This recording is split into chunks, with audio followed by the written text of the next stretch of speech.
Fellas here with Next Pittsburgh. I've got the Clemente Bridge behind me, PNC Park over there, and maybe you've noticed this structure before. It's the City of Pittsburgh River Safety Center. We're going to find out what happens in this structure. I'm here to meet up with Chief Linn, who works with Pittsburgh River Rescue, and it's raining a little bit, so we're going to come get undercover. Thanks so much for showing us around, Chief Linn. Sure thing, no problem at all. So what happens in this structure? So in this structure, this is our boathouse. This is where we store the boats for whenever we're not out on the water patrolling or helping people out on the water. And this is like a dock. Like it's not, it's sort of like can float up and down, right? Yes, it does. In fact, it floats pretty high.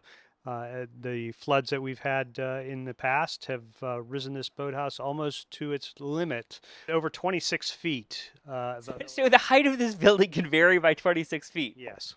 Wow, that's insane. Okay, well let's go inside to the parts that people can't see. This is our changing room for our divers. In the wintertime, specifically, this part of the building is heated so that our divers can get inside and change into their dive gear so that they're able to effectively do their rescues. Can you show us like what a suit looks like? Sure. It's a dry suit. A dry diving is what our divers do, which means that they stay relatively dry whenever they're in this suit. It also provides thermal protection as well as protection from any sort of contaminant in the water. They also use a full face mask with communications so that we can talk to the divers while they're underwater. What are you diving for? So unfortunately, there are people that drown, and then we have to go find them, as well as evidence for the police department. And so I never realized very little of this building is actually like an interior building. Most of it is like interior boat parking. Yeah, this is where we store our boats. They're ready for service 365 days a year. At a moment's notice, we have crews on duty always. So can we get on a boat right now? Absolutely. What falls under River Rescue's purview? We're a unit that has both law enforcement, rescue, and medical components to it. So like if someone was out in their boat for a Kenny Chesney concert and they go into labor, would you get in there and like help them have a baby? Absolutely. The paramedics that work on this unit are the same paramedics that you see working in the ambulances and rescue trucks within the city of Pittsburgh on a normal basis. Anything from delivering a baby to working a cardiac arrest, a seizure, somebody who gets cut or hurt or falls into the water, we're able to handle it. Then you can also be called into stuff that isn't so time specific. Like if you're trying to recover goods or something, that could just be happening whenever. Sure. We assist local law enforcement all in the area. We're a regional asset for the 13 counties that surround us, and we can be called on to do evidence recovery as well as searching for lost persons and so forth. And so when you are looking for things, have you ever found things randomly that you weren't expecting to find? Oh, absolutely. We always find something different.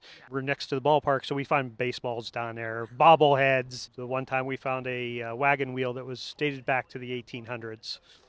They have dive setups right here so that they can immediately get into the water whenever they arrive on scene. And they're trained to do it very quickly so that there's not a lot of time delay from the time that the boat arrives at the scene of an incident, and then they can get underwater. And then you have like a little computer back here. What's that? So that's the same computer that we have in the ambulances that gives them the dispatch information and updates. They're getting from 911. Right. And then we also have radar unit right there. We also have a sonar unit so that we can look for things as we're going along. It also helps us keep from running aground as the bottom of the river changes daily. Oh, really? Yes, not that drastically, but I mean, if you get into these shallow areas, it could be different from the last time you were there. And so how fast can this thing go? It can go about 35 miles an hour on the water. What's a normal day like? Are there days where you'll just get no calls and you'll just be doing like office work? Or it isn't just people in the water that we help too. It's people along the shorelines. There are times whenever people get sick or injured or the police are chasing people that come close to the water, and we assist them with that.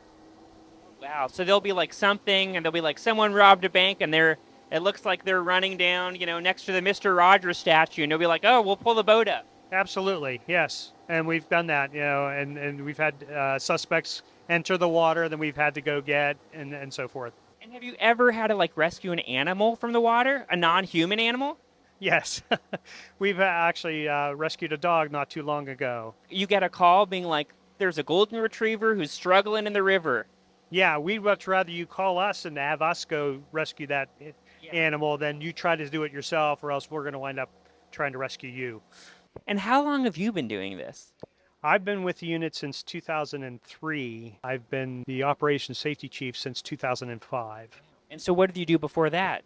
I was a paramedic here with the city of Pittsburgh and a crew chief, and ran the ambulances and enjoyed that. I've been wanting to do this ever since I was a kid. Wow. And so what appealed to you specifically about this division? Oh, I love the water. How many different boats do you have? This one is the newest one. Then we have two Sea Arcs. We have the airboat, and we have an inflatable boat, and then we have the smaller inflatable boats that we use for swift water, flash flooding and so forth. Wow. And so, like, that would be your responsibility too. If a part of town floods and there normally isn't water there, you go in there with your inflatable boat to rescue people? Right. Yeah, we have a vehicle inside the PNC Park there that we can use for response to those incidents as well. And can you tell me about some of the machinery on the back here? So this is some sort of large winch system? Sure, it's a davit, and we can utilize it to lift heavier objects out of the water if we need to. And then behind that, we have a tow rope, so that if we have disabled boats, that we can tow them out of harm's way. And then on the other side there is our fire suppression system. We have a pump that pumps 350 gallons per minute, and we'll shoot the water out. So, like, if there's a boat on fire? Yeah, we can assist the fireboat in doing that, or if there's a fire on the shoreline, we've also helped with that as well. We also handle hazardous materials incidents on the water as well. So, like, if there was a spill of some sort of chemical. Right, yeah, fuel or some sort of chemical. Our last deployment for that was when the fuel truck overturned up on Route 8. We had to monitor the fuel that was coming down through the creek there and monitor it on the river, and we had to help them boom that up. Well, thank you so much for the tour. This was so informative, and now whenever I'm out on the water, I'll know who to call if anything goes wrong. Yep, if you need us, just dial 911.